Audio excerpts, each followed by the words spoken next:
Bienvenue, chers téléspectateurs, dans Esprit Créatif Wedding, un programme consacré au mariage pour les mariés, les fiancés et les aspirants au mariage. Aujourd'hui, avec mes invités, nous allons développer un sujet intitulé « Un mariage durable ». Ensemble, avec eux, nous allons parler sur les clés qui feront ou qui font qu'un mariage soit durable. Et je vous souhaite bonne suite et vous ne serez pas déçus.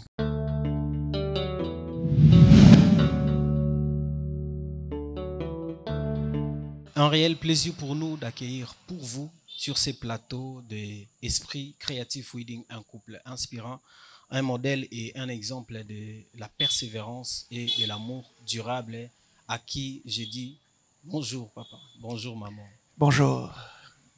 Alors pouvez-vous vous présenter à ceux qui nous suivent, à nos téléspectateurs pour qu'ils sachent, qu'ils puissent savoir un peu sur vous? Merci beaucoup. Nous, c'est le couple Marraine Placide. Donc, le pasteur Marraine Placide, ma tendre épouse, c'est Salvani Marraine. Nous sommes un couple qui... 5 enfants. Nous avons 5 enfants. Mariés depuis... depuis 2011. Donc, nous comptons maintenant 14 ans. 14 ans de mariage, 5 enfants. Nous dirigeons une église, centre évangélique, les adorateurs. Nous sommes aussi dans le séculier, dans les affaires et dans d'autres choses. Merci beaucoup. Et aujourd'hui, ensemble avec vous, nous allons parler sur un mariage durable.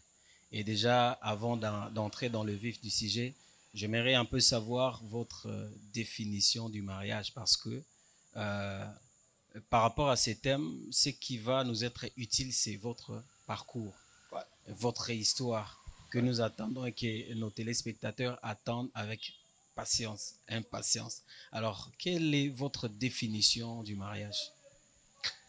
La définition, la manière dont moi j'ai compris le mariage, ce que je peux définir le mariage dans ce terme, le mariage est une institution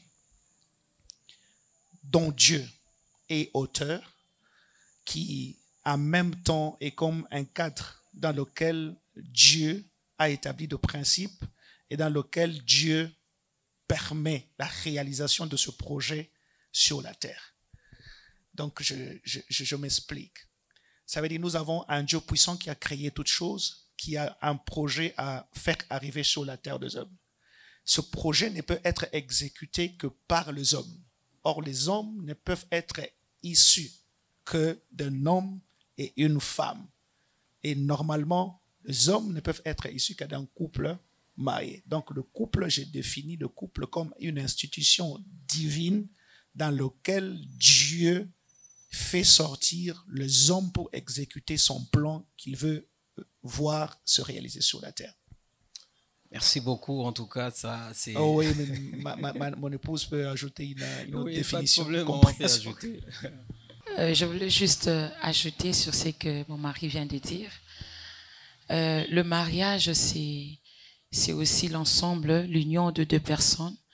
Donc, 2 personnes se décident de vivre ensemble et d'avoir la même vision, d'avoir les mêmes objectifs, les mêmes ambitions. C'est aussi ça la définition du mariage.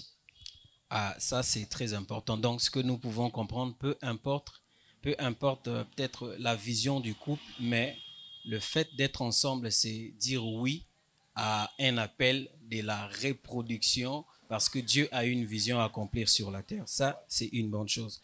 Alors, par rapport au livre de Genèse, chapitre 2, verset 18, la Bible dit « Il n'est pas bon, c'est Dieu qui parle, il n'est pas bon que l'homme soit seul, je lui ferai une aide semblable. » Par ces passages, est-ce que le mariage est une vocation ou c'est une obligation? Parce que Dieu a une vision. Allez, déjà, il faut comprendre que personne n'est plus intelligent que Dieu. Dieu, c'est le plus sage et le plus intelligent de tous. Quand Dieu dit qu'il n'est pas bon que l'homme soit seul, ça veut dire il est en train de mettre un caractère obligatoire au mariage. Il dit il n'est pas bon. Quand Dieu, le créateur de toutes choses, dit qu'il n'est pas bon que l'homme soit seul, l'homme ne peut pas contredire. Cela veut déjà automatiquement dire qu'il y a un caractère obligatoire lié au mariage. Donc je peux dire que le mariage n'est pas facultatif selon le plan divin, mais le mariage est obligatoire. C'est comme ça, si vous lisez par exemple dans le livre de 1 Corinthiens chapitre 7, à partir du premier verset, il y a l'apôtre Paul, lui qui ne s'est pas marié. L'apôtre Paul dit, voici ce que je peux vous dire à propos de questions dont vous m'avez posé. Donc, exactement, il y avait ce genre de questions aussi à l'église de Corinthe. Et l'apôtre Paul dit ceci. Moi, je pense, il parle de lui, apôtre Paul, il dit, moi, je pense qu'il n'est pas bon que l'homme puisse se marier, qu'il reste seul. Mais il dit, moi, je pense. Là, c'est l'apôtre Paul. Comme pour dire, comme ça ne dépend pas de moi, comme ce n'est pas moi l'instituteur du mariage, la suite, lorsque vous lisez 1 Corinthiens chapitre 7, la suite, c'est qu'il dit, mais ce que je suggère, c'est que chaque homme puisse avoir sa femme et que chaque femme puisse avoir son homme pour éviter l'impudicité et tout ça. Donc, le mariage est obligatoire sur le plan divin. Le mariage est obligatoire par rapport à la pensée de Dieu. Pourquoi cette question? Parce que au début déjà de cette émission, nous avions dit que cet espace est consacré au mariage pour les mariés, les fiancés et les aspirants au mariage. Parce qu'il y a certaines personnes qui se disent, bon, vu tout ce que moi j'ai enduré dans la vie, je ne vais pas ou je ne vais plus me marier. Donc, c'est-à-dire, cet espace est pour vous. Dans l'émission d'aujourd'hui, en parlant du mariage, du mariage durable, nous allons vraiment bénéficier de l'expérience des 15 ans. Les 15 ans, et c'est une bonne chose. Alors, le mariage n'est pas linéaire, donc c'est-à-dire qu'il y a des hauts et les bas. Alors, avant peut-être d'aller encore dans les bains de votre parcours, nous aimerions savoir comment ça a été au début. Qui a vu l'autre en premier et quels sont les éléments qui vous ont, qui a attiré l'un vers l'autre? Parce que en vous regardant, on sent une complémentarité, si je peux le dire ainsi. Allez, une bénédiction du Seigneur. Donc, en fait, c'est une longue histoire et une très bonne histoire. Nous étions à Lubumbashi, nous tous étudiants. Moi, j'étais déjà, je crois, en L1, première licence. Et elle venait à peine d'arriver en G1. Alors, l'histoire, ça se passe un jour où on devait aller payer le Minerval. Alors, je suis entré dans le bureau là où on devait payer le Minerval. J'ai trouvé un long fil.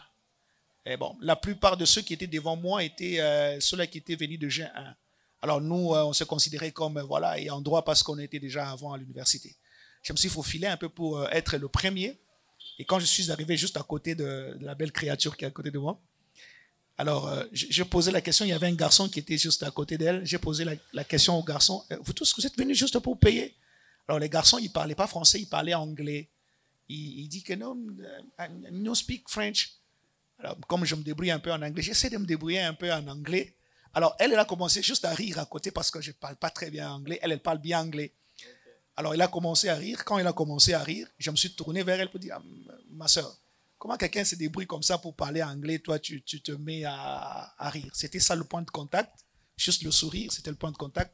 Et puis, on est parti, c'était sans intention. Je suis parti, elle est partie. 2 jours après, on se rencontrait, je descendais les escaliers de mon auditoire. Elle montait les escaliers. On s'est vu, on s'est juste salué. Après, elle est partie, moi je suis parti aussi. Quelques jours après, on s'est rencontrés. Et c'est en ce moment-là que je remarquais qu'il fallait que je l'aborde. Mais je ne l'avais pas abordé dans le sens d'abord d'être ma femme. Parce que j'avais remarqué qu'elle avait une malformation ici en son cou. Quelque chose qui a été vraiment gonflé. Quand j'ai vu 2 fois que je l'ai vu avant, je n'avais pas remarqué ça. Parce qu'elle avait des longues mèches comme ça, elle couvrait un peu ça. Mais ce jour-là, quand on s'est croisés, j'ai remarqué quelque chose de grand qui était gonflé ici. Était émis vraiment de compassion, je l'ai arrêté. J'ai dit, ma soeur, comment ça va? Ça se fait bien? j'essaie de l'aborder d'abord. La maison, c'est où? Elle m'a expliqué. J'ai dit, est-ce que je peux t'amener dans mon église pour prier? Parce que je vois que tu as besoin de la prière. Et c'est comme ça que je l'ai prise. Pour le besoin de la prière, je suis allé avec elle dans mon église à Lubumbashi. C'est pas moi qui priais pour elle. Je l'ai remis entre les mains de mon responsable de l'intercession qui a commencé à suivre son cas.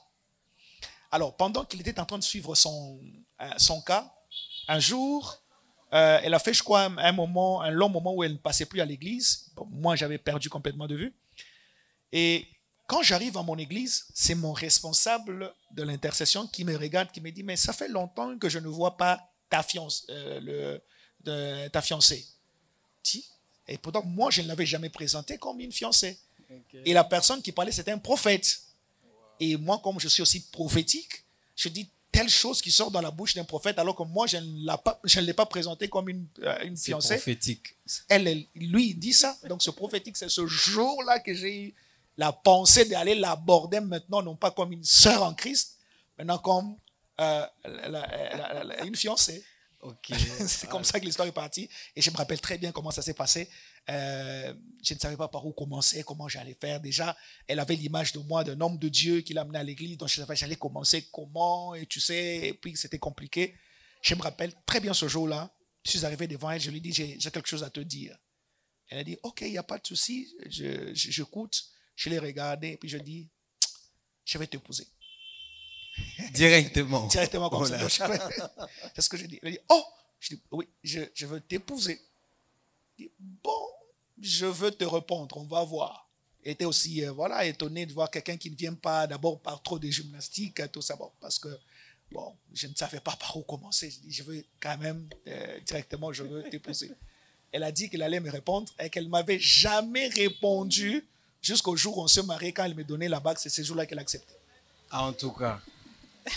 Ok, je veux juste compléter quelque chose qu'il a dû oublier, qui est pour moi très important. La personne qui a fait de sorte que nous puissions aujourd'hui être mariés, après juste avoir payé les Minerval à l'université, on a dû chercher ces messieurs-là et on l'a jamais vu. Jusqu'aujourd'hui. Juste aujourd'hui. On a parcouru tout l'auditoire, l'université, on l'a pas vu. Jusqu'aujourd'hui, on l'a jamais connu. Et moi, je dirais que notre rencontre a été mystérieuse et organisée par Dieu lui-même, qui est le metteur en scène. Il nous a vraiment mis en scène aujourd'hui. Et j'ai à côté de moi un bon monsieur et un très beau mari. Un bon monsieur et un très bon mari. Ah, bon, oui. Comment vous l'avez reçu la première fois? Wow. La première fois, en tout cas, je ne pensais même pas vraiment au mariage. La première fois, quand je l'ai reçu, quand il m'a dit qu'il voulait m'épouser, pour moi, c'était comme si, bon, il veut juste me faire passer du temps et tout. Bon, je ne vais pas entrer dans ça. Et ça s'est fait que quelques temps après, et quand on a commencé à parler, j'avais même voyagé, j'avais quitté les pays sans pour autant le signaler. Je suis allée en Afrique du Sud et il n'était pas au courant. Et avant même d'aller en Afrique du Sud, j'avais eu le temps de le faire asseoir et de commencer à lui parler sur le mariage, lui donner des conseils sur le mariage. J'étais en train de lui dire qu'un jour, si tu voulais te marier, il faudra chercher une bonne femme. Ben, vous n'avez pas d'idée. Je n'avais pas d'idée, d'autant plus que je ne pensais même pas à ça. J'étais malade. Ce qui me préoccupait de plus, c'était juste retrouver la bonne santé. C'était ça ma priorité. Donc, une rencontre mystérieuse organisée par Dieu. Oui. Alors, nous rappelons à tous ceux qui nous suivent et tous ceux qui sont ici dans la salle, nous sommes sur KMC Télévision, Face Télévision et sur Internet. Nous émettons sur YouTube, sur Tout Facile Télévision. Alors, nous informons et nous rappelons à tous ceux qui sont ici dans la salle qu'il y aura un moment dédié aux questions. Donc, prenez le temps par rapport à ce que vous entendez, vous écoutez, de cocher, d'écrire quelques questions et le temps venu, on vous donnera la parole pour des questions. Alors, vous êtes vu, en fait, quelle est la place de la foi en fait c'est une rencontre mystérieuse. Alors, il y a eu une attente aussi par rapport à cela, parce que papa a dit, au premier abord, il n'y avait pas de réponse, que vous avez découragé, et ça vous a motivé, par exemple, dans la prière ou à mettre la foi dans cette relation? Bon, ça ne m'a pas découragé, pas du tout. Par contre, ça m'a beaucoup plus encouragé à ce moment-là. Parce que, tu vois, quand tu abordes une fille et tu lui parles directement pour le mariage, et que tu sens qu'elle n'est pas agitée, en fait, pour le mariage. Tu sens qu'elle elle ne fond pas devant toi parce que tu as parlé de mariage. Tu sens qu'elle a l'impression d'avoir le contrôle de sa propre vie. Et elle ne se laisse pas intimider par le fait que tu as dit que tu vas l'épouser. Et moi, quand je vois ça révèle le caractère, une personnalité, en fait. Parce que le problème aujourd'hui, c'est quoi? C'est ce que les filles, elles se font avoir par des aventuriers juste parce qu'ils ont prononcé dans leur bouche le mot mariage. Un garçon qui vient et qui dit, voilà, je veux t'épouser. Et quand la fille entend ça, et c'est fini, elle ouvre la porte à tout, elle se permet de tout faire avec les garçons, et c'est tout comme si ce mot-là suffisait pour qu'elle puisse tout donner. Et c'est comme ça qu'elles se font avoir. Mais quand tu as devant toi une fille à qui tu parles mariage, mais tu sens qu'elle garde la maîtrise, elle ne panique pas, non pas parce que, voilà, elle ne trouve pas d'intérêt en toi, mais parce qu'elle elle se dit qu'elle a d'autres priorités. Sa vie ne se résume pas qu'à être mariée. Elle a certaines priorités et que l'homme qu'elle doit épouser doit d'abord correspondre à sa vision et à ses priorités. Et dans ce moment-là, qu'il peut l'épouser. Toi, quand tu es un homme, et tu sens qu'ici, il y a de l'avenir. Donc, ça ne m'a pas découragé. Par contre, ça m'a beaucoup plus encouragé parce que j'ai senti qu'il y avait le caractère. Donc, j'ai encore forcé. Et comme je n'avais pas besoin seulement d'avoir le oui le même jour, je savais qu'il fallait juste continuer à parler, continuer à être une bonne personne, continuer à travailler mon caractère. Et je savais que ça suffisait seulement que je remarque ce bon côté d'une bonne personne. Le oui viendra d'une manière ou d'une autre. En tout cas, ce que j'ai constaté, comme si toutes les femmes étaient le même. Parce que cette réponse-là n'arrive toujours pas. Si on demandait aux hommes qui sont ici, ils nous diront la même chose. Les oui, là, je ne sais pas si Dieu a refusé, mais ce que je sais, que ça finit toujours par aller si c'est la bonne personne que Dieu a prévue pour vous. Ouais. Alors, pendant quelques minutes, là, j'aimerais vous laisser vraiment le temps de nous parler de votre histoire. Parce que, n'oublions pas, nous sommes en train de parler sur le mariage, un mariage durable. Alors, on ne peut parler du mariage durable mieux que par rapport à un vécu, ouais, par rapport à une histoire. Et ouais, ce qui ressortira de ces vécus-là, de ces témoignages, c'est ce qui sera. Chacun de nous chacun de ceux qui nous suivent aura sa part. Alors là, vous allez, comme vous le faites déjà, donc partager par rapport à cette étape. Donc, parlez-nous de vous. Alors, je laisse la primauté à ma femme. Elle peut commencer. Et puis nous rappelons aussi que nous sommes au mois de mars. Voilà. Les mamans d'abord. Ok. Je commence d'abord par ajouter un détail. Et que quand mon mari et moi, lorsqu'il m'a parlé du mariage, en ce temps-là, on était encore des amis et que j'étais en train de lui donner les conseils par rapport au mariage. Au moment où il voudra se marier, qu'il puisse faire un bon choix, choisir une bonne femme, parce que si tu te maries bien, en tout cas, tu seras vraiment heureux. Et après cela, je ne sais pas ce qui s'est passé. Je suis rentrée à la maison et il ne savait pas que j'allais voyager le lendemain. Parce que pendant que j'étais en train de parler avec lui en ce moment-là, j'avais déjà mon billet, mon passeport et tout était déjà prêt. Et après, le lendemain, j'ai pris mon avion vers l'Afrique du Sud. Et mon intention n'était plus de rentrer au Congo. C'était que, comme je suis allée, je pars directement au Canada et puis c'était parti. Mais chose étonnante, c'est que avant d'aller en Afrique du Sud, j'avais pris son numéro. J'ai pris un petit bout de papier, j'ai noté son numéro et j'ai mis ça, je n'oublierai jamais ça.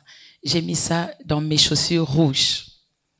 J'ai laissé ma chambre et je suis partie. Avec quelle intention? Je ne sais pas. Je ne sais pas ce qui m'avait pris ce jour-là. J'ai noté son numéro et j'ai laissé ça dans mes chaussures. J'ai pris mon avion et je suis partie. Arrivé en Afrique du Sud, et c'est là que le Seigneur a commencé à me parler. Et là, j'étais endormie, j'ai fait un rêve. Je le vois se marier. Il s'est marié avec une autre femme.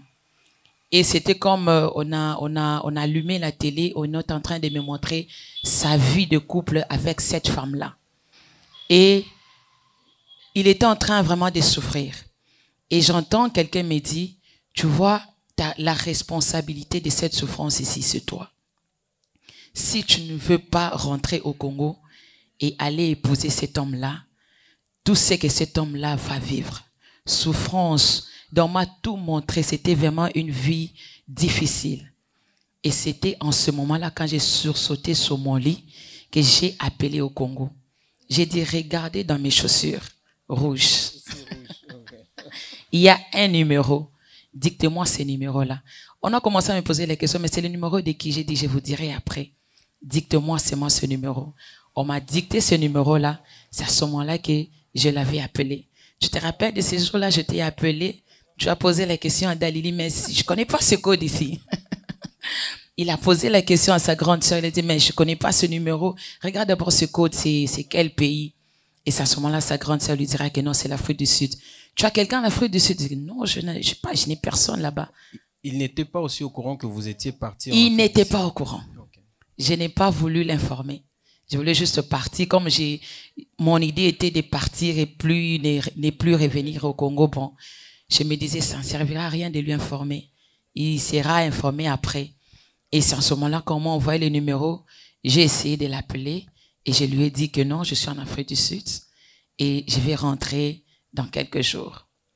Et après, je suis rentrée, c'était pas facile entre moi et mon père. Quand je suis rentrée au Congo, j'ai fait presque 2 mois et mon père ne me parlait plus.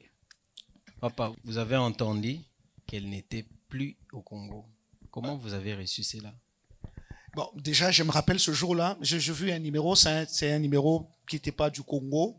Comme je ne maîtrisais pas le code et tout ça, j'avais une grande sœur à moi, Maman Lily. Je lui ai posé la question, tu maîtrises ce genre de numéro, c'est quel code? Elle m'a dit c'était l'Afrique du Sud. J'ai essayé d'avoir le crédit pour rappeler. Et là, quand elle m'a dit que c'était elle était partie en Afrique du Sud avec l'intention. Elle m'a pas dit qu'elle allait rentrer et tout ça. Elle m'a même pas dit qu'elle était partie pour être opérée. Elle m'a pas dit ça. Elle m'a dit, je suis en Afrique du Sud pour quelques jours, je veux rentrer et tout ça. Pendant qu'elle était en train de me dire ça, c'est maintenant moi qui lui ai prophétisé. Okay. Ouais. Je lui ai dit, en fait, je te vois partir en Afrique du Sud, tu es en Afrique du Sud, mais tu es parti te faire opérer. Et ça ne va pas se faire là en Afrique du Sud, on ne va pas t'opérer là en Afrique du Sud, tu vas rentrer au Congo et Dieu va faire un miracle.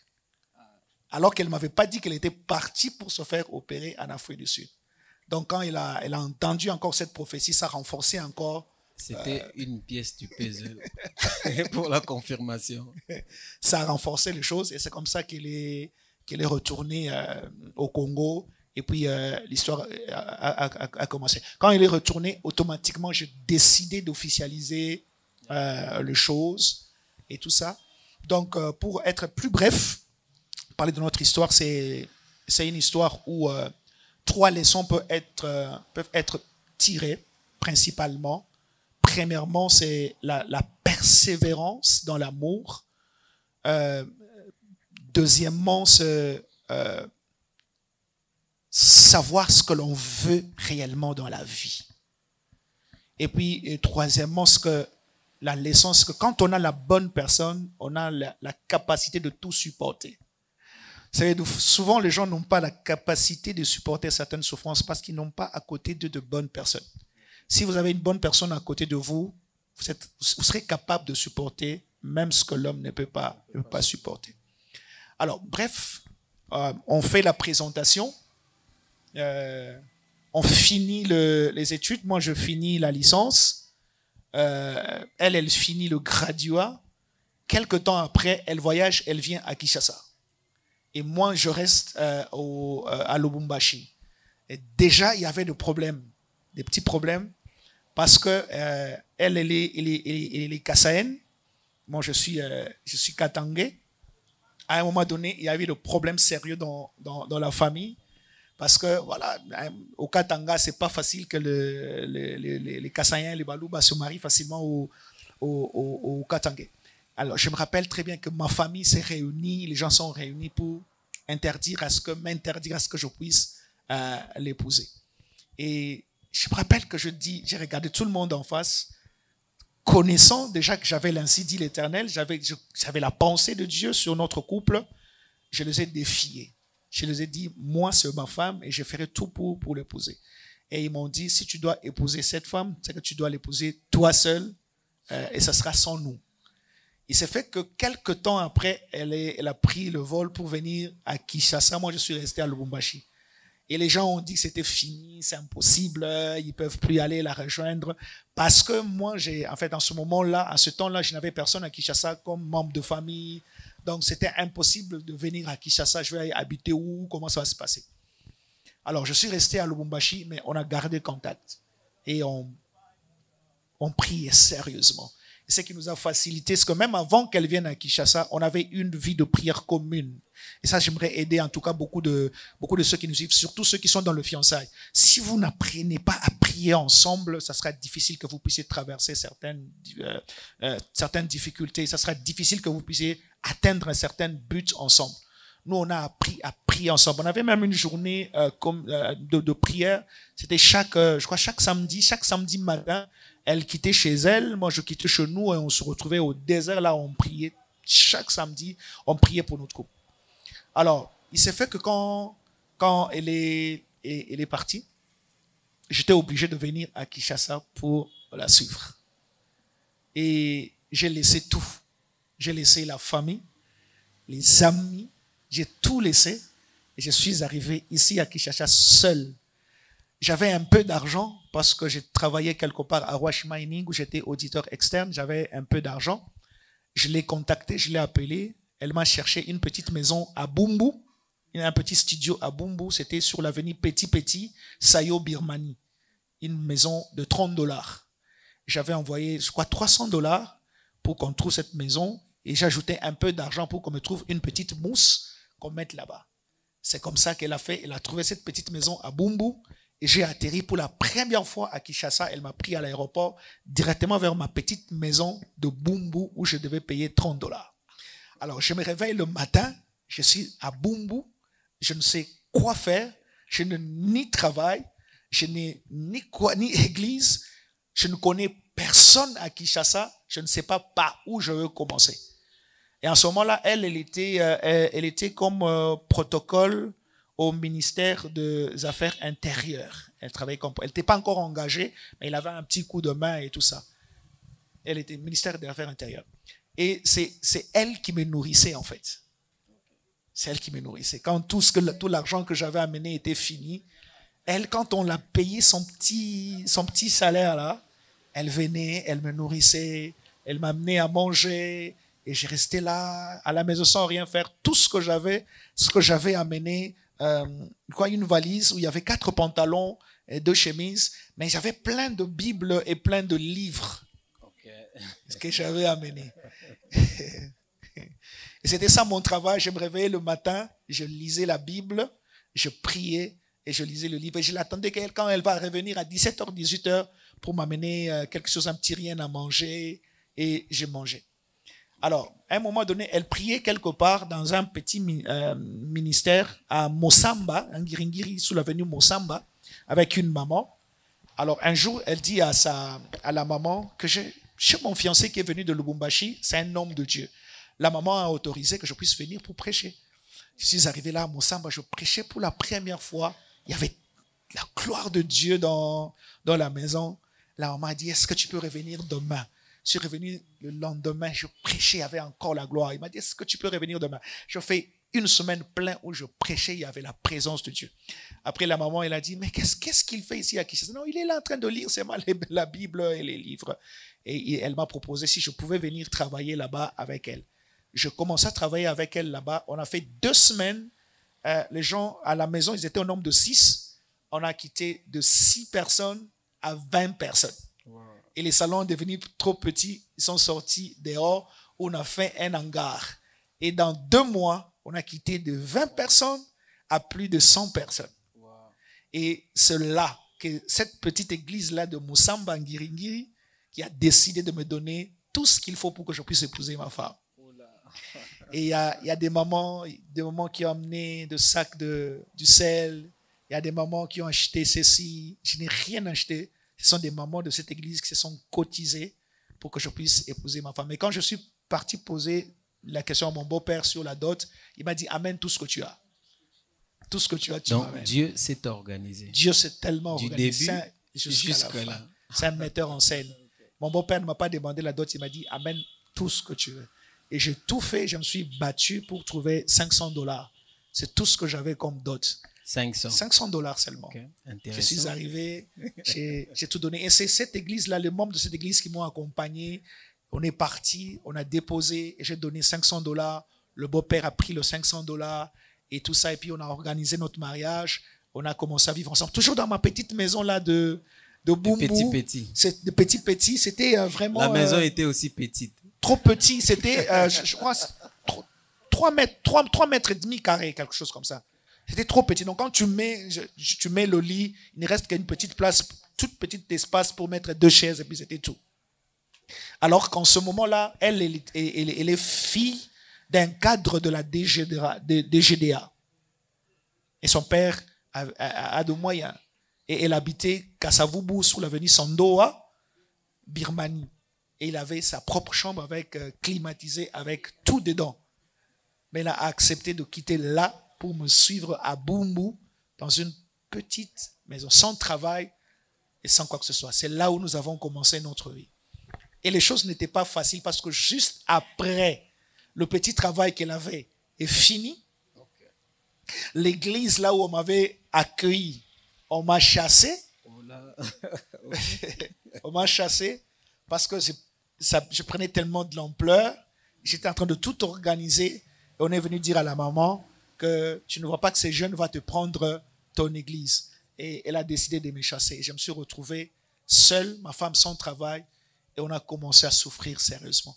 On connaît, moi et ma femme, nous connaissons ce que ça veut dire souffrir. Donc, si on doit parler des épreuves, donc ce n'est pas à expliquer parce que, comme vous parlez là, j'entends déjà ceux qui sont ici dans la salle en train de marmotter en tout cas. Ouais. Est-ce que, je ne sais pas, je voudrais aussi encore une fois rappeler à ceux qui nous suivent, même à la télé, ceux qui nous suivent sur KMC Télévision, Fast Télévision, même sur YouTube, n'hésitez pas s'il y a des questions, si vous voulez avoir encore plus de détails par rapport au parcours du couple Marraine, en tout cas, écrivez-nous sur les numéros qui sont au bas de vos écrans et ceux qui sont ici dans la salle.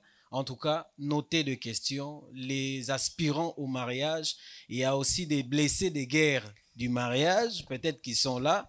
Il y a des fiancés sur place. En tout cas, cette histoire, c'est édifiant. Est-ce qu'on peut pas applaudir les couples? Est-ce qu'on peut pas applaudir? C'était juste pour signaler que nous ne sommes pas seuls ici sur le plateau. Il y a une foule de personnes qui sont là en train de nous suivre. Ouais. Vous êtes passé de là, maman a quitté le confort vers... Elle a quitté le confort vers l'inconfort, ouais, dans une petite maison, vers le connu, vers l'inconnu. Petit, dans la commune de Boumbu. À la commune de Boumbu. Dans une petite maison. Alors, on connaît ce que ça veut dire souffrir. On a souffert. Aujourd'hui, les gens peuvent nous regarder, ne pas s'imaginer que ma femme marchait avec les babouches. Elle n'était restée qu'avec 2 robes. 2 robes seulement. Fille d'une cadre. Ouais. D'un cadre plutôt. D'un cadre. Et je me rappelle, à un moment donné, on est parti dire à son père que ta fille souffre sérieusement. Ça, c'est quel genre de mariage? Elle souffre. Son père l'a appelé et son père lui a dit, on m'a dit que tu souffres. Elle a dit à son père, qui t'a dit que je souffre? Je suis très bien chez moi. Je suis heureuse chez moi et je ne souffre pas. Il y a même son père qui nous avait proposé en ce moment-là de nous donner, parce qu'ils ont une grande parcelle, il y a des locataires, qui nous a proposé de nous donner un locataire qui devait nous donner de l'argent chaque fin du mois pour essayer de vivre. Elle a refusé. Elle a dit, je ne peux pas prendre cet argent. Mon mari prend bien soin de moi. Je suis heureuse chez moi. Alors qu'en ce moment-là, c'était très compliqué. Vous avez le plus besoin dans ce moment-là. Vraiment. Et les gens ne peuvent pas s'imaginer que ma femme, elle préparait sur on appelle ça du bois, hein, le koni qu'on appelle en lingala. Ouais, on ne peut pas s'imaginer le koni comme ça. À un moment donné, je me rappelle. Vous avez appris à préparer. Oui, elle a préparé. Dans les mariages. Oui, plusieurs fois d'ailleurs, plusieurs fois. Je me rappelle à un moment donné, je suis parti modérer quelque part dans un groupe de prière vers Molar, à Bandal. On m'a donné 1500 francs. 1500 francs congolais. Alors, je me suis dit, si je paye le transport, 500 francs, je vais rester avec 1000 francs, ça sera très compliqué. Il faut que j'essaye d'économiser, que j'arrive avec le 1500 à la maison. Je suis arrivé avec le 1500 à la maison. Elle a pris 900 francs congolais. Elle a acheté comment on appelle ça, comme de Madessou. C'était 500 francs, le Madessou. Elle a acheté 500 francs. Elle a acheté le riz, elle a acheté les épices. C'était tout. Et là, on avait un réserve de koni. Elle a fait ça. Et on a préparé, on avait mangé ça 3 jours, quelque chose comme ça. On économisait en tout cas c'était sans congélateur, mais on savait comment économiser ça pendant 3 jours pour manger ça. Pire encore, ça n'a pas suffi. À un moment donné, on avait plus de $30 à payer. On nous a chassés. De la maison. Ouais. De la petite maison. Dans la petite maison, on n'avait pas $30 pour payer. On a jeté les histoires dehors. On n'avait pas d'argent. On s'est débrouillé. Il y a une grande sœur qui m'a envoyé, je crois, 100 quelques $. On s'est débrouillé et on a trouvé une maison inachevée. C'était la seule maison qui convenait à l'argent qu'on avait. C'est sous l'avenue Yassa. Sous l'avenue Yassa, Birmanie 24. Yassa. C'était une maison inachevée. On est parti là-bas. On a logé dans cette maison inachevée. Et ma femme était toujours avec moi. Elle me soutenait toujours. Je ne me rappelle pas une seule fois qu'elle est sortie de chez moi pour aller demander quelque chose à manger sur quelqu'un. Je ne me rappelle pas une seule fois qu'elle m'a manqué du respect parce que je ne parvenais pas à nouer les 2 bouts de moi. Elle est restée avec moi. Et petit à petit, on est restés ensemble dans la prière, dans la communion, dans l'unité, comme de véritables amis. Et comme Dieu, c'est toujours un Dieu fidèle. Quand il dit une chose, il a aussi la capacité de faire arriver ce qu'il a dit. Quand le temps est arrivé, le Seigneur a ouvert le ciel. Est-ce qu'on peut pas faire un maximum de bruit pour les seigneurs? Parce que ici, ça sent qu'une nouvelle histoire veut commencer. Nous rappelons que nous sommes sur KMC Télévision, Face Télévision, et sur YouTube, nous sommes sur Tout Facile Studio.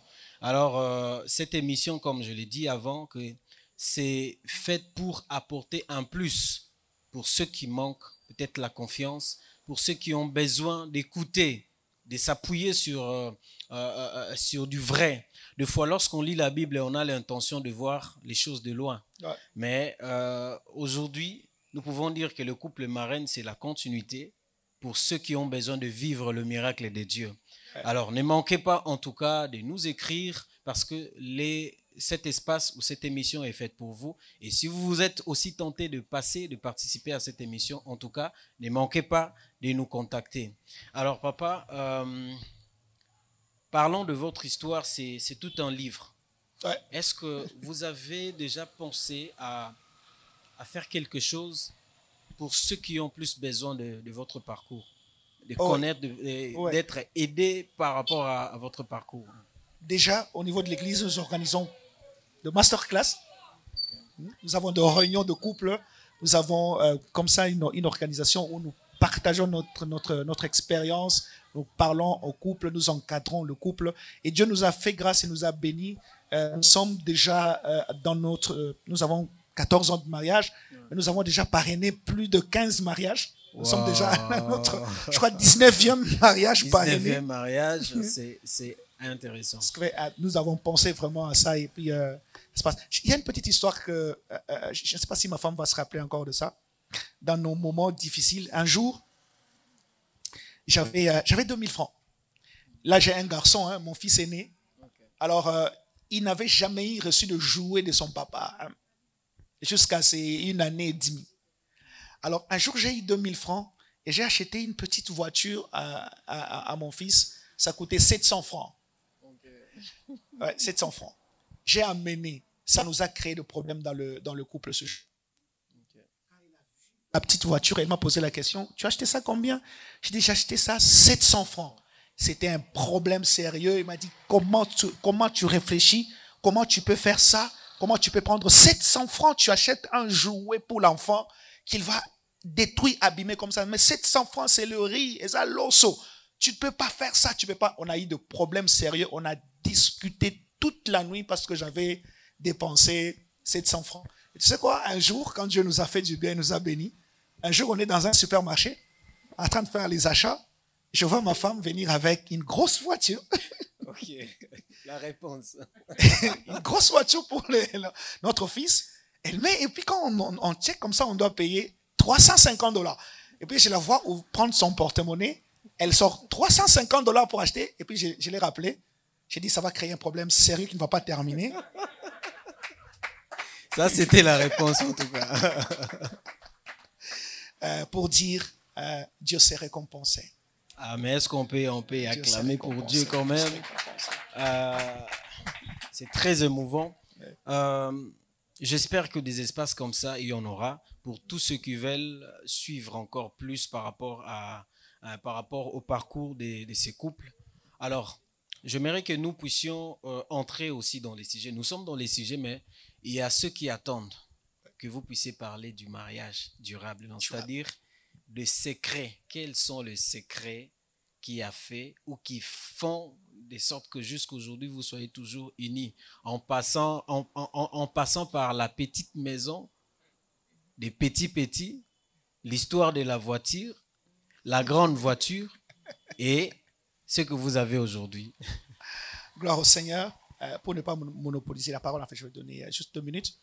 Je dirais, déjà, nous sommes en train de donner beaucoup de secrets pour ceux qui nous suivent. En train de noter aussi. Ah ouais. Mais le premier secret pour nous, pour notre couple, je pense qu'on a commencé à être d'abord des amis depuis très longtemps. Aujourd'hui, dans cette vie de hommes, je ne connais pas une seule personne qui peut se réclamer être mon ami. Que votre femme. Que ma femme. Donc, sur cette surface de la terre, il n'y a personne qui peut dire, qui me connaît bien, avec qui je partage de secrets, avec qui je peux tout dire sur cette surface de la terre, c'est ma femme. Il n'en existe pas. Une petite question, papa. Il y a les hommes qui m'ont soufflé. Est-ce qu'on peut tout dire à sa femme?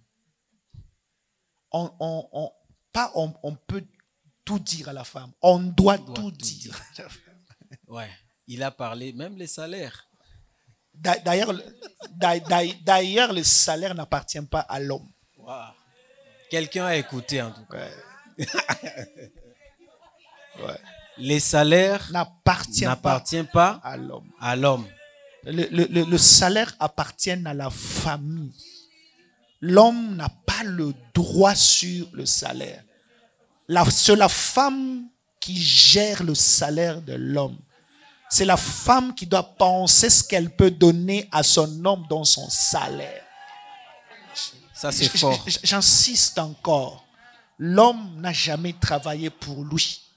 L'homme travaille pour la famille. Alors, ce n'est pas possible que tu travailles. Le salaire qu'on te donne, dû du travail que tu fais pour la famille, mais que tu ne puisses pas prendre ce salaire et donner à la famille. C'est pas compréhensible. Le salaire, c'est pour la famille. Celle qui doit gérer le salaire, c'est la femme. Si tu veux être béni et voir la main de Dieu, surtout dans les finances, donne ton salaire à ta femme. Ça, et laisse la femme gérer l'argent. c'est un secret et une clé. Et une clé, maman avait à rajouter. Ouais. Et je voulais ajouter ceci. Si tu veux aussi faire de grandes choses dans ta maison, il faudra donner ton salaire à ta femme. Parce que, vous savez, les hommes ne voient pas tout. C'est la femme qui est souvent à la maison, quand bien même la femme peut travailler, mais très souvent la femme, elle est attentive à tout ce qui se passe dans la maison. L'homme a les grands points, le loyer, les études, et il peut s'arrêter là. Mais la femme va au-delà du loyer et des études.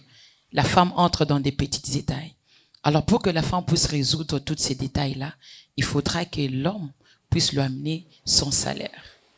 Et, chers messieurs, si vous amenez votre salaire et que votre femme vous remettez un petit rien pour le transport, prenez, c'est tout à fait normal. Il faut leur regarder là-bas. Ah oui. Un slogan, moi et ma femme, nous disons souvent, à la femme, on donne l'argent. À la femme, on donne l'argent. Est-ce que les mamans sont là? À la femme, on donne donne l'argent. À la femme, on donne l'argent. Quand tu finis à donner à la femme l'argent, il faut la donner de l'argent. Et après avoir donné de l'argent à la femme, il faut donner de l'argent. Donc tout homme qui veut vraiment, qui pense un jour à vivre dans la paix, dans la maison, dans son foyer, le jour qu'il oublie qu'il faut donner l'argent et suffisamment d'argent à sa femme, qu'il oublie la paix. Un mariage durable. Alors, j'espère que chacun de nous, chacun de tous ceux qui nous suivent sont en train de tirer leur parti, de prendre leur parti, quelle que soit votre situation, en tout cas, vous comprenez que Dieu peut faire de grandes choses. Voilà. Aussi longtemps que vous respectez des principes, parce que le mariage durable est bâti sur des principes. Les principes que Dieu vous donne, voilà, et les principes qui sont votre partage quotidien. Voilà. Parce qu'en écoutant le couple, vous avez développé des choses. De l'amitié, comme je le dis. Ça veut dire notre premier secret, c'est on n'est pas que mari et femme. Avant d'être mari et femme, on est d'abord des amis. Des amis. On est de vrais amis alors. Il n'y a pas de secret. Il n'y a pas de secret. On se dit tout. On se dit tout. On sait rire ensemble. On sait blaguer ensemble. On n'a pas de barrière. On est des amis. Et c'est le fait d'être amis qui nous a beaucoup plus facilité en fait la tâche. On est vraiment des amis. Ça, c'est notre premier secret. Donc, pour ceux-là qui veulent vraiment avoir un mariage durable, il faut être amis dans le couple. Je dis en passant, il n'est pas dit que pour que l'homme se fasse sentir dans la maison, il doit être très autoritaire. Il doit être quelqu'un qui gronde, il doit être quelqu'un qui parle très fort. Ce n'est pas ça. L'homme, si tu veux avoir l'autorité dans la maison, sois juste responsable envers ta femme et ta famille. Tu verras que l'autorité va te revenir d'une manière plus facile. Et nous avons développé ça. La deuxième chose, le deuxième secret, pour aller un peu plus vite, qui a fait que jusqu'à aujourd'hui nous sommes heureux dans notre couple, c'est le fait que nous avons le même objectif. Nous avons le même but. En fait, nous ne vivons pas seulement sous un même toit, mais nous sommes un couple. Parce qu'il est possible de vivre sous un même toit et ne pas être un couple. Et aujourd'hui, nous avons beaucoup de personnes qui partagent la même maison, qui partagent le même lit, qui partagent le même repas, mais en fait, qui ne sont plus mariés. Ils sont pas en couple. Ce sont deux adultes qui vivent dans la même maison, mais ils ne sont pas en couple. Parce qu'être en couple, ce n'est pas seulement le fait de vivre dans une même maison, avoir un même lit, c'est le fait de partager la même vision, avoir les mêmes ambitions, regarder vers la même direction. Et à chaque fois quand il y a des choses qui veulent vous détourner de cette vision, vous savez vous asseoir et vous retourner, vous refixer sur le principe, sur l'objectif que vous avez. Donc si vous voulez avoir aussi un couple durable, vous devez bâtir aussi votre couple sur une vision. Et vous devez regarder dans la même direction. Et pour regarder dans la même direction, vous serez obligé d'introduire un troisième principe important, c'est le dialogue. Parce que c'est impossible de regarder vers la même direction, avoir le même objectif, si vous ne savez pas dialoguer et parler. Moi et ma femme, on est arrivé à un point, je ne me rappelle plus la dernière fois que je fais 2 jours en ayant un problème avec ma femme. Je ne me rappelle pas, en fait. Si nous avons de petites indifférences, si ça peut traîner, en tout cas, c'est maximum, et même une journée, c'est beaucoup, en tout cas, c'est quelques heures. Nous trouvons toujours un moyen de dialoguer et de parler. Parce qu'en fait, on a compris une chose. Donc, ça ne sert à rien de se battre, ça ne sert à rien de faire l'orgueil. Donc, s'il faut arranger, on arrange et puis on avance. Parce que, en fait, dans le mariage, il y aura pas de perdant, il y aura pas de gagnant. Si ça échoue, vous êtes tous perdants. Il n'y aura pas de gagnant. Nous, on a compris ça. On a dit, quand on a un problème, on se met, on parle, on dialogue et puis on avance. On passe directement à la troisième partie. J'espère que ceux qui sont là ont noté des questions et nous allons passer, avant de revenir pour clôturer à ces moments des questions. Donc, comme j'avais annoncé avant, j'aimerais qu'on puisse avoir plus de femmes qui posent des questions. Allez, on passe à l'étape suivante.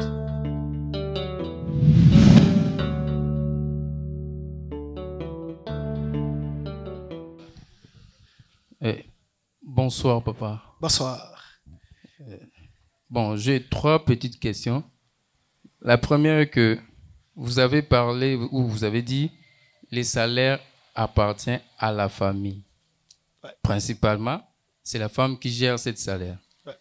Alors, ma question est celle-ci. Quelle est cette femme qu'on doit donner le salaire? Merci. Là, c'est la première question. Merci. Je ne sais pas si je peux continuer ou vous allez répondre. Non, je pense que je réponds et puis on passe directement. D'accord, merci. Quelle est cette femme à qui on doit donner le salaire? La femme que tu as choisi d'épouser. La femme que tu as choisi d'épouser. Parce que si cette femme-là, aujourd'hui, que tu constates qu'elle ne sait pas gérer, tu avais tout le temps de choisir cette femme.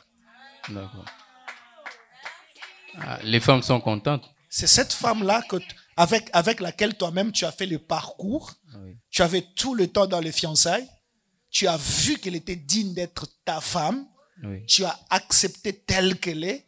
Tu as pris ta dot. Tu es parti donner. Oui. Tu es parti à la commune pour faire le mariage civil. Vraiment. Tu es allé jusque chez les pasteurs pour bénir. Vraiment. Cette femme que toi-même as choisie.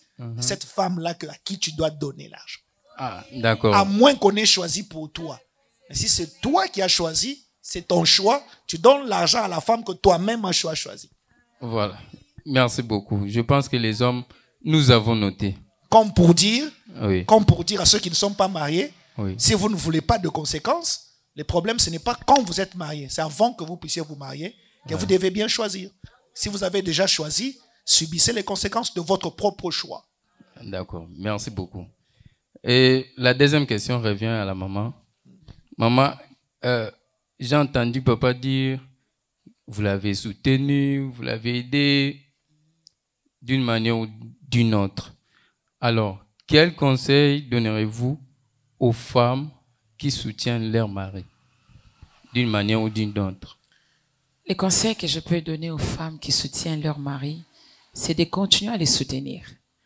Parce que la femme, elle est là pour soutenir, pour aider, pour épauler.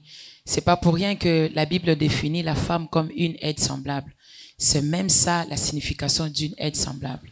Donc tu es là pour soutenir, épauler et montrer aussi les chemins à ton mari. Donc toi, femme, si tu es en train de soutenir ton mari, continue à le faire. Tu ne peux pas seulement le soutenir financièrement pendant qu'il est dans des difficultés, mais il faut aussi le soutenir par la prière. Voilà. Parce que la femme, elle est la sentinelle de la maison. Vraiment. Elle est l'intercesseuse de son mari. En tout cas, merci beaucoup. Je pense Merci. que ma fiancée Bertie l'a noté. Ah. Voilà. La dernière question. Là, c'est à papa. Vous avez prophétisé pour notre maman concernant l'opération. Ouais. Quelle a été la suite? Ok. La suite, c'est que exactement l'opération ne s'est pas faite en Afrique du Sud. Ouais. Elle est revenue avec sa maladie ici au Congo. Je l'ai épousée avec sa maladie. On a cheminé ensemble avec sa maladie. Et c'est... Hein? Toujours comme ça. Voilà. Et puis un jour, Dieu a fait exactement un miracle. D'accord. On est parti, là, je commençais déjà à travailler. Un jour, on priait la nuit. Et pendant qu'on priait, Dieu nous a dit, le temps est arrivé où Dieu veut la guérir. Ouais. Et on s'est réveillé le lendemain, on ne savait pas par quel moyen. Tout le temps, nous, on pensait qu'elle allait se réveiller un matin et puis la chose a disparu. C'est ça qu'on pensait, nous. Mais Dieu nous a dit que le temps est arrivé où Dieu veut enlever ça. Je suis allé, pendant que je travaillais, je rencontrais un médecin, il est vers Pigeon, dans le cadre du travail.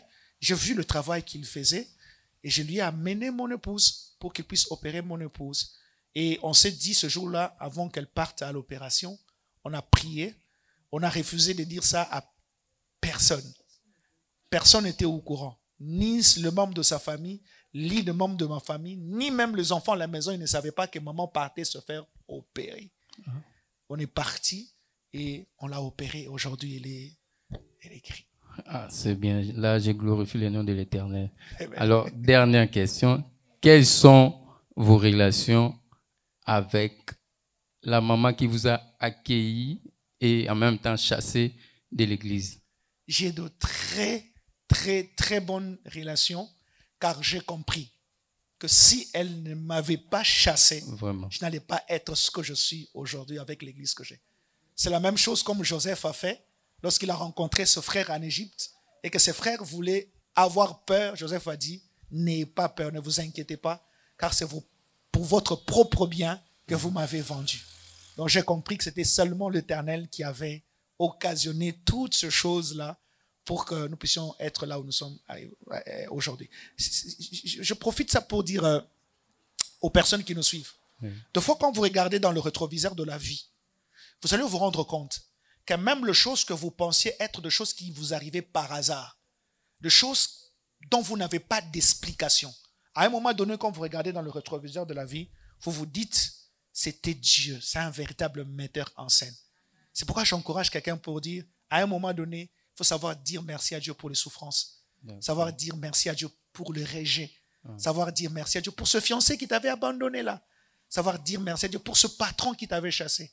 Car si certaines mauvaises choses ne vous étaient pas arrivées, certaines bonnes choses d'aujourd'hui ne vous seraient pas arrivées. D'accord, merci papa marraine et maman marraine. Et je me présente au nom de Acclam Kabea. Et moi aussi, je suis fiancé. Ah, okay. Merci. Merci et beaucoup. bonne chance. Merci.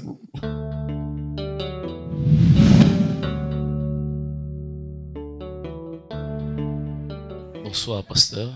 Bonsoir. Bonsoir, maman. Moi, c'est Manasseh King. Je suis aspirant. Okay. Alors, j'ai aussi 3 questions. La première question est de savoir, vous avez dit, vous êtes un homme prophétique. Alors, votre responsable a dit, où était votre fiancé? Et vous étant un homme prophétique, vous avez saisi de cette occasion, ça vous a motivé. Alors, ma question est de savoir, pour les personnes qui ne sont pas peut-être qui n'étaient pas consacrées comme vous, et qui veulent aller entamer, il n'y a pas cette motivation prophétique pour que ça crée une certaine motivation, que vous restez confiant. Quand bien même maman n'a pas répondu oui, mais vous avez en tout cas resté persévérant. Maintenant, pour cette personne qui n'a pas eu de motivation prophétique, quelle sera sa motivation? Ok. Déjà, j'aimerais dire quelque chose que les jeunes doivent comprendre. On ne se marie pas prophétiquement. Et on ne se marie pas sur base d'abord de prophétie. Je ne suis pas en train de dire que Dieu ne peut pas nous parler. Je ne suis pas en train de dire qu'il ne faut pas chercher la volonté de Dieu. Mais je dis, on ne peut pas baser d'abord le courage d'aller vers une femme parce qu'il y a une prophétie. Non. La première chose qui doit te pousser d'aller vers une femme pour l'épouser, c'est le fait que tu l'aimes d'abord. Tu l'apprécies d'abord. Tu l'admires d'abord. Et bon, maintenant, si tu veux aller plus loin, tu peux maintenant poser la question à Dieu ou aller exposer ton cas devant Dieu pour quand même que Dieu puisse donner quand même son approbation ou connaître la pensée de Dieu par rapport à cette relation-là.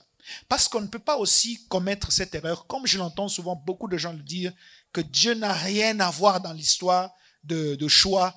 C'est une erreur grave et très grave. Je pose une simple question de savoir. Écoutez ce que David dit. David dit, quand j'étais une masse informe dans le ventre de ma mère, toi Dieu, tu me connaissais. Et tous mes jours étaient inscrits dans ton livre avant qu'aucun puisse exister. Cela sous-entend quoi? Ça veut dire toute l'existence terrestre de David était connue par Dieu. Alors, si tu es au courant qu'il y a quelqu'un qui a toutes les informations de tout ce que toi tu dois devenir, pourquoi tu te bats à devenir ce que tu ne connais pas encore, au lieu d'aller t'informer chez celui qui connaît ce que tu vas devenir, pour faire ce que tu dois faire exactement pour devenir ce que tu dois devenir. Donc, on ne peut pas penser que Dieu a toute notre existence entre ses mains, il connaît toutes choses, et que l'on pense qu'une décision comme celle de se marier, on ne peut pas faire agir Dieu dans ça. C'est une erreur grave. Mais l'erreur de beaucoup de jeunes, c'est quoi aujourd'hui? C'est qu'ils posent des questions à Dieu dans leur choix. Quand ils ont déjà commencé à aimer, il y a déjà les sensations, il y a déjà les sentiments. On ne pose pas la question à Dieu de savoir la sensation aussi est fendue déjà, la émotion est fendue déjà, ma émotion est fendue. Tu risqueras de dormir, de rêver que vous êtes sur un cheval blanche et tu penses que c'est une réponse de Dieu alors que donc le meilleur moment de connaître la volonté de Dieu par rapport à une relation, c'est quand les sentiments ne se sont pas encore très bien fait voir et vous n'avez pas commencé à sentir vraiment le sentiment d'une manière exagérée. Là, vous pouvez poser la question à Dieu. Donc, je peux dire, pour ceux-là qui ne sont pas prophétiques, qui n'ont pas reçu de prophétie, la motivation doit être la vision qu'ils ont de leur vie d'abord, parce que tu fais le choix d'une femme en rapport avec la vision que tu as de la vie. Donc, la motivation doit d'abord être ta propre vision que tu as. Est-ce que la femme, elle réunit le critère pour répondre à cette vision? Est-ce que tu aimes? L'amour doit être toujours la première motivation pour aller vers le mariage, pas d'abord le prophétie. Alors, la deuxième question est de savoir, vous nous avez dit que vous vous êtes marié en 2011. C'est ça? Alors, j'aimerais savoir combien de temps cette souffrance a-t-elle duré? Et comment est-ce que vous êtes... est-ce que ça ne vous est jamais arrivé de dire, en tout cas, parce que quand vous chassez à la maison de $30, manger, c'était difficile. Tout ça là, en fait. Comment est-ce que vous avez géré ça? Ça a pris combien de temps? D'abord, ça nous a pris 3 ans et demi. Oui, 3 ans et demi. 3 ans vers 4 ans. Parce que je me rappelle, à ce moment-là, j'étais enceinte. Oui. Ça nous a pris 3 ans et demi.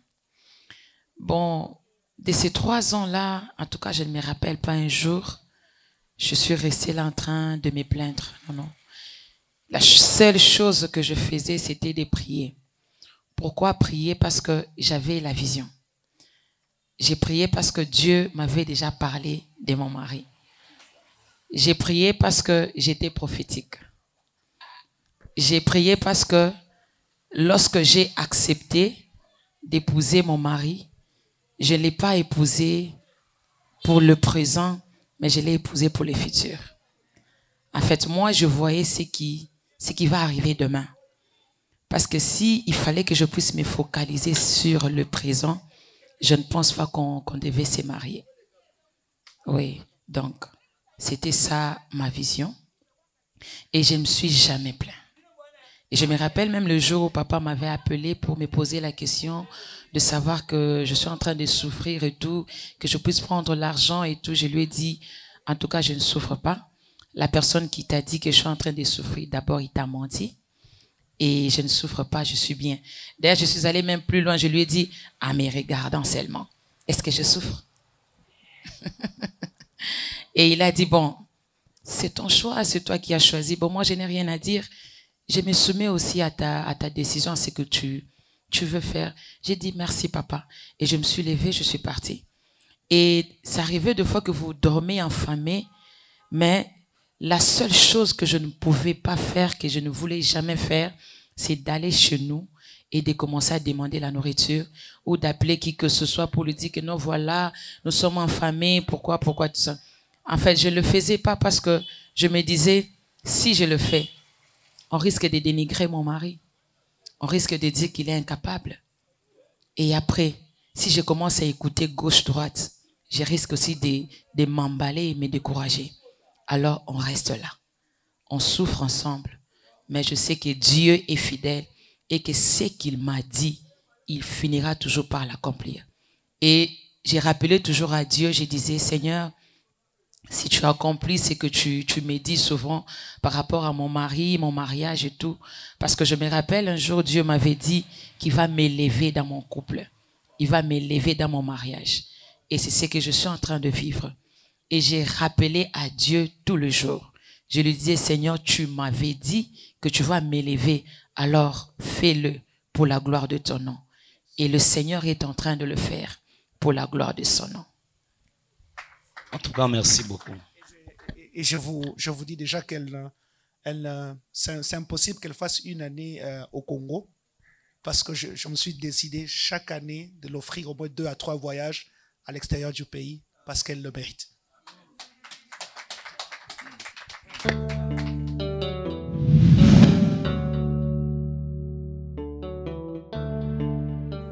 Bonsoir papa, bonsoir maman. Bonsoir. Moi c'est Mordecai Kamango, je vous ai suivi depuis le début, j'ai aimé votre intervention et tout. Et ma question est par rapport au spot. Quand je suivais les spots de l'émission et tout, du concept, vous avez parlé qu'il n'y a pas de mariage, il n'y a pas, un mariage ne dure pas sans Jésus. Ouais. Vous avez parlé de ça. Et moi je me suis posé une question. Moi à la base je suis chrétien. Ouais. Mais je me suis posé une question. Comment font d'autres couples qui ne partagent pas cette vision-là, donc la religion, qui ne sont pas dans le christianisme? Mais j'ai vu des couples qui ne sont pas dans le christianisme avancer à atteindre même 50 ans de vie des couples et tout. Et qu'est-ce que vous pouvez dire par rapport à eux? Alors, merci pour la question. C'est une très, très, très bonne question. Alors, déjà, est-ce que c'est possible d'être dans un couple et de réussir dans un couple sans appliquer de principes divins? Non. Ça veut dire, même si vous ne priez pas Jésus, vous serez obligé d'appliquer certains principes qui ne sont que de principes divins. Parce que le mariage est une institution divine. Celui qui a institué le mariage, c'est Dieu. Celui qui a commencé l'histoire de mariage, c'est Dieu. Bon, maintenant, vous pouvez ou ne pas prier Jésus-Christ. Mais vous ne pouvez pas aller loin dans votre couple sans appliquer de principes. Et dès lors que vous vous mettez à appliquer de principes, ça sera de principes divins. Entre autres, est-ce que vous pouvez aller plus loin dans votre couple, réussir dans votre couple sans dialoguer? Non. Dès lors que vous allez vous mettre à appliquer ce principe de dialogue, c'est le principe divin. Est-ce que vous pouvez aller plus loin dans votre couple sans avoir de l'amour? Non. Or, l'amour n'est pas une chose. L'amour est une personne. L'amour, c'est Jésus. L'amour, c'est Dieu. Donc, même si vous ne priez pas Jésus, le fait que vous vous aimez, ça veut dire Dieu est là à l'intérieur. Est-ce que vous pouvez aller plus loin dans votre couple sans savoir se sacrifier? Non. Il faut savoir, à un moment donné, toujours se sacrifier. Dès lors que vous allez vous mettre à vous sacrifier, vous appliquez un principe divin. Donc, ici, on ne veut pas entrer dans la religion pour dire, c'est exactement Jésus. Nous parlons de Jésus parce que nous sommes de chrétiens, nous croyons en Jésus-Christ. Mais tous ceux-là, même ceux-là qui ne prient pas Jésus-Christ, pour aller plus loin dans leur mariage, ils ont besoin d'appliquer des principes. Et ces principes ne sont que de principes divins. À la base, nous tous, c'est Dieu d'abord. Même sans citer Jésus, mais c'est Dieu d'abord. Voilà, c'est la réponse que j'attendais. Merci beaucoup.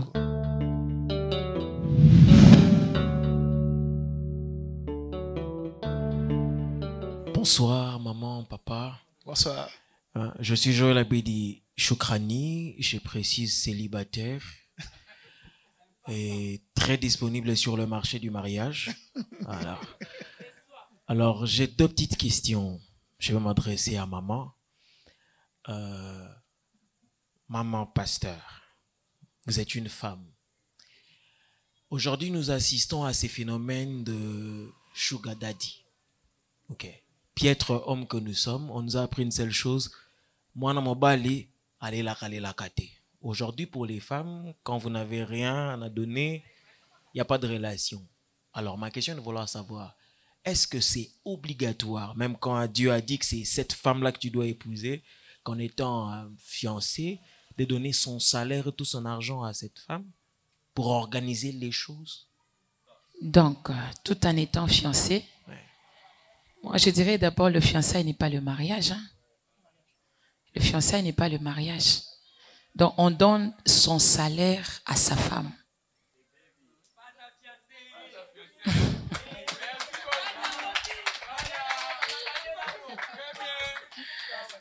Donc, on donne le salaire à sa femme et non à sa copine et non à sa fiancée. Et même si il faudra organiser les choses, c'est toi qui viens m'épouser. Donc, cela veut dire que c'est toi qui dois bien organiser les choses. Quand bien même nous allons parler, nous allons planifier. Moi, je viens juste te dire que non, voilà la liste qu'on t'a donnée chez nous, on fait ça, ça, ça, ça. Mais tu ne peux pas amener les salaires, tout ton salaire, et donner ça à ta copine et ta fiancée. Elle va en faire quoi? Organiser les choses, maman. Non, non, les choses, c'est toi qui viens m'épouser. Donc, c'est à toi d'organiser les choses, toi et ta famille. Vous vous organisez pour aller épouser ta fiancée. C'est après le mariage que tu vas commencer maintenant à donner ton salaire à ta femme. Parce que là, elle est maintenant ta femme, elle est dans ta maison. Vous êtes maintenant un. Vous faites un, toi et ta femme. Donc, en ce moment-là, elle est la ministre, elle est celle qui gère maintenant votre maison, votre foyer. C'est en ce moment-là que tu seras maintenant obligé de lui donner ton salaire pour bien planifier votre maison. Maman, je vais rester avec vous. C'est très pertinent, mais je vais rester avec vous, maman. Okay. Ma deuxième question, et la dernière question d'ailleurs. Oui. Et si cette femme vit dans un contexte compliqué de la famille, il y a de souffrance et tout, que vous ne donnez rien, malgré l'incident du Seigneur, vous constatez quand même une certaine infidélité. En tant qu'homme, dois-je continuer ou dois-je arrêter la relation? Déjà, quand tu es fiancé, tu es en relation avec une fille que tu prétends épouser demain et que tu te rends compte que cette fille est infidèle, pourquoi l'épouser? Vaut mieux arrêter la relation. L'incident, le prophétie. Oh. Tu vois, si la femme, vous êtes encore fiancé, la femme te trompe, sache-le très bien que même quand vous allez aller dans le mariage, elle va encore faire plus que ça.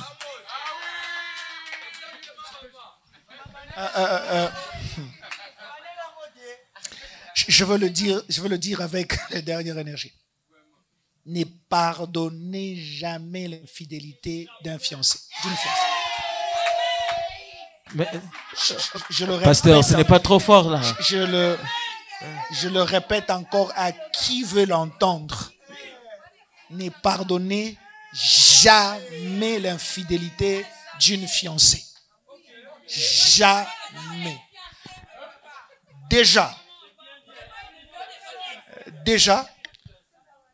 l'infidélité de la femme est difficile à pardonner. Écoutez ce que la Bible dit. La Bible dit, la seule option pour que l'homme puisse chasser sa femme, c'est dans le cadre d'infidélité. Mais la Bible ajoute, si tu peux pardonner, la Bible dit si tu peux. La Bible ne dit tu dois. La Bible dit si tu peux pardonner, pardonne. Si déjà pour la femme, la Bible dit si tu peux. Ça veut dire que c'est déjà ta femme, tu as des enfants. Ça veut dire qu'il y a beaucoup de choses qui peuvent entrer en compte pour que tu pardonnes. Tu regardes, tu dis, il y a les enfants, il y a le parcours, il y a tout ça. À cause de ça, je peux pardonner. Mais la Bible dit, si tu ne pardonnes pas, tu n'as pas péché. à combien plus forte raison celle avec laquelle tu n'as pas encore de parcours, pas encore d'histoire, pas encore d'enfant. En fait, j'aimerais révéler quelque chose. Lorsque tu découvres l'infidélité de la fiancée, c'est un message clair que Dieu t'envoie. Ce n'est pas ta femme.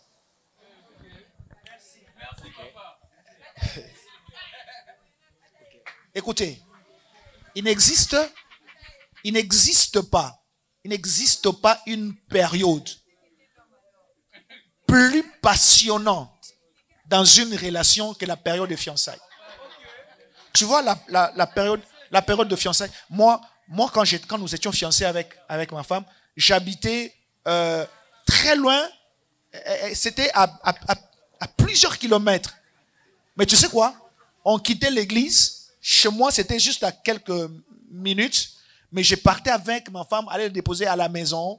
On pouvait faire le tour. On s'est vu toute la journée. Mais la nuit, je veux activer le minute. En ce moment, il y avait à Frissel qui avait il y avait de minutes, minuit à 0 heure. Voilà. J'activais ça et on parlait de minuit jusqu'à 5 heures. On parlait. Parce que pendant la période de fiançailles, c'est passionnant en fait. Si pendant cette période passionnante-là, quelqu'un te trompe, parce qu'il ne faut pas oublier, hein, l'homme trompe avec le corps, mais la femme trompe avec l'âme.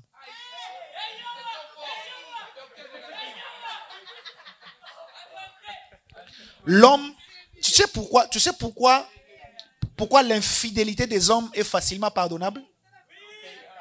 Parce que l'infidélité des hommes, l'homme peut aimer sérieusement sa femme et coucher avec une autre femme.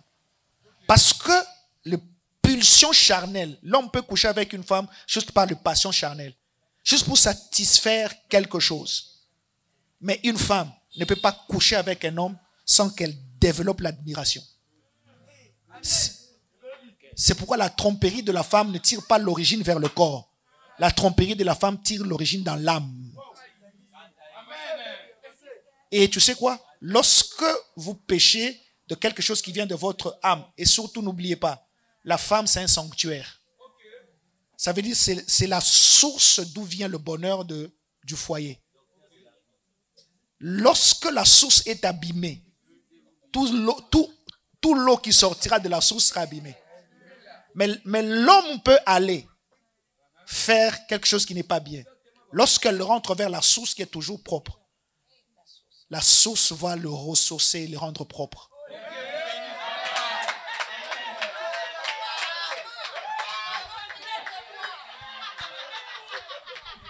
Mais lorsque ce qui doit rendre propre devient sale, il n'y a plus de chance. La Bible dit, si vous, le sel qui est censé donner la saveur, perd la saveur, il ne reste qu'à le jeter. C'était tout. Merci.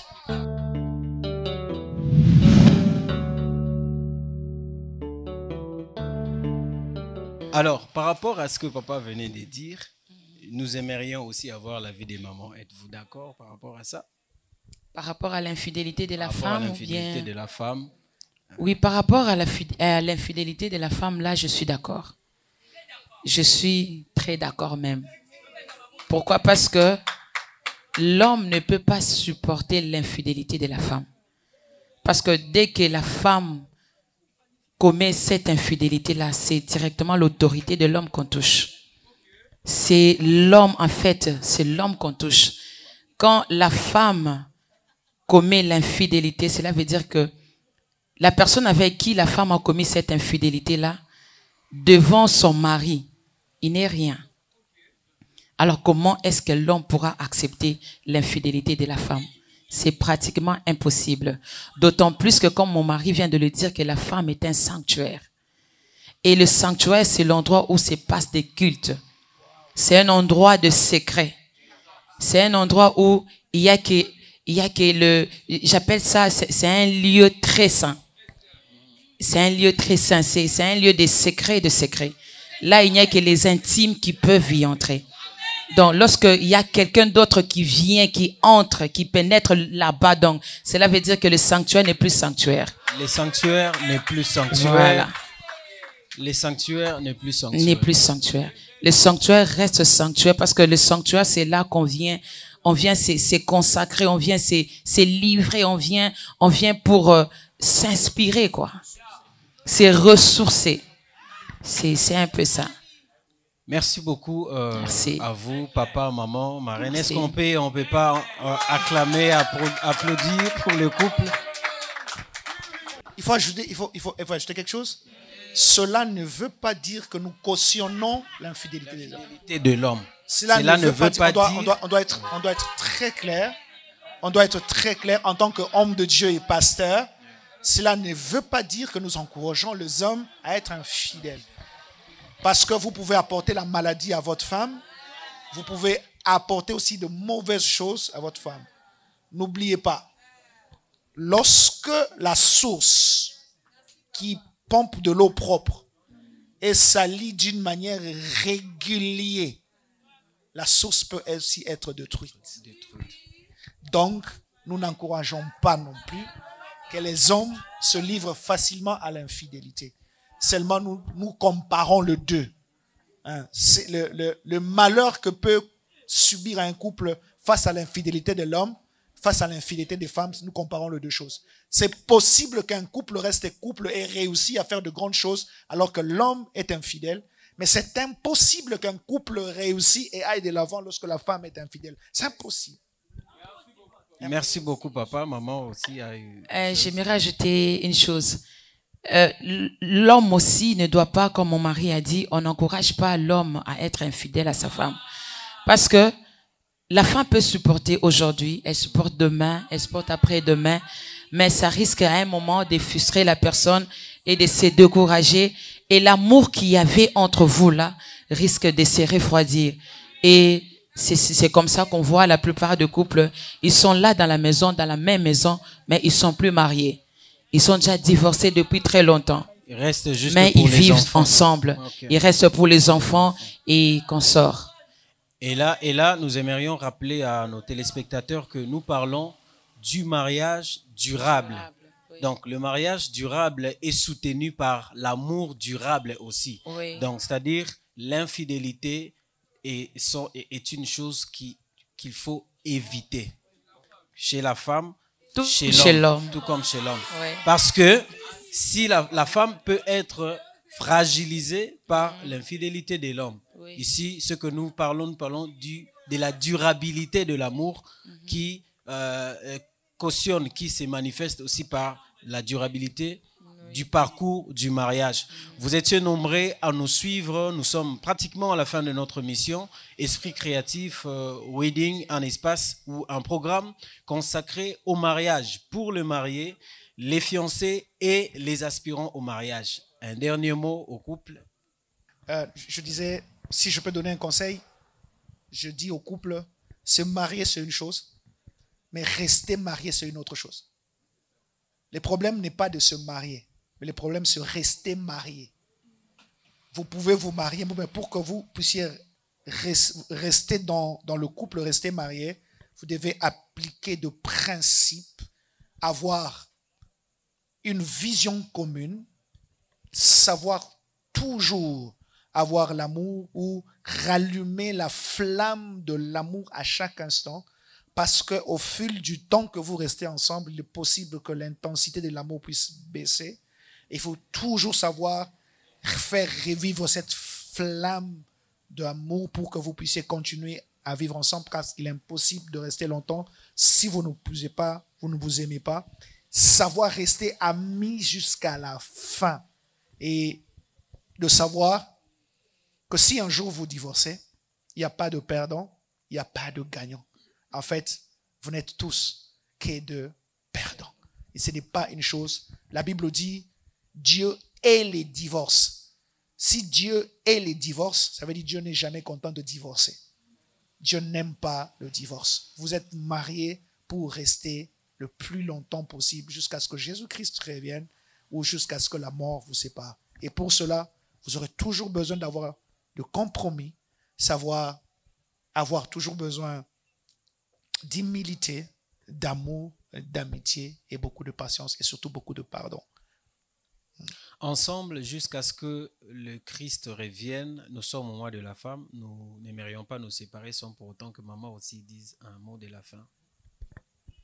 Oui, un mot de la fin. Je voulais juste ajouter que pour que votre mariage, votre couple soit durable, il faudra qu'il y ait aussi l'humilité. Je voulais insister sur l'humilité. Et la plupart des fois, lorsqu'on parle de l'humilité, les gens ont tendance à croire que l'humilité est juste pour les femmes et non pour les hommes. L'humilité, c'est pour tout le monde. Femmes, hommes, nous avons tous besoin de l'humilité, d'être humble dans notre couple. Lorsqu'il y a un problème, tu es fautif, il faudra savoir t'humilier et aborder l'autre, arranger le problème. Quand on parle d'un mariage durable, cela ne veut pas dire qu'il y aura toujours de roses tous les jours. Non, non, il y a des moments où il y aura des incompréhensions, il y aura des disputes, il y aura des hauts et des bas, mais il faudra toujours savoir comment arranger cela. Il y aura des petits conflits, mais il faudra toujours savoir comment parler, sans oublier les dialogues. Il faudra comment parler, il faudra savoir comment aborder ton conjoint et arranger pour le bien de tous. Moi, j'ai toujours dit, toi et moi, c'est collé, serré, cimenté, bétonné, parce qu'il n'y a rien qui va nous séparer. Il n'y a que lorsque Jésus va revenir que l'un de nous va partir et l'autre va rester et puis ainsi de suite. Alors, ça ne sera pas un problème, une dispute qui viendra nous faire, qui viendra nous séparer et tout. Non, non. Il y a un problème, sachez comment arranger. D'autant plus qu'il y a toujours une solution à tout problème.